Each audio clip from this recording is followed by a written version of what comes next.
সামনে যে ঘরগুলো দেখতে পাচ্ছেন, এখানে মানুষ বসবাস করে।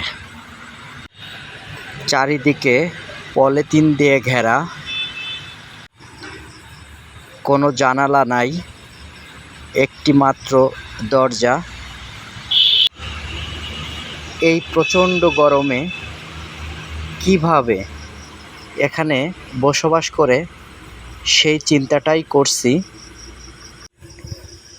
বর্তমানে যে গরম পড়ছে, তাতে আবার সম্পূর্ণ পলিথিন দিয়ে তৈরি করা।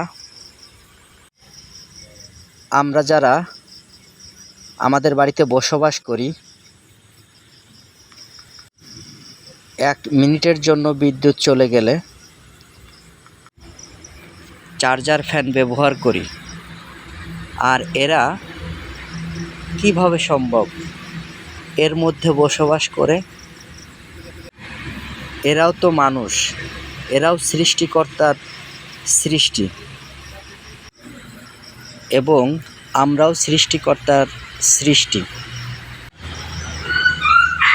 আমরা ভালো থাকার জন্য সৃষ্টিকর্তার নিকট কত আফসোস করি। তাই আমাদের উচিত এদের দিকে লক্ষ্য করা, তাহলে সৃষ্টিকর্তার প্রতি ভালো থাকার কোনো অভিযোগ থাকবে না।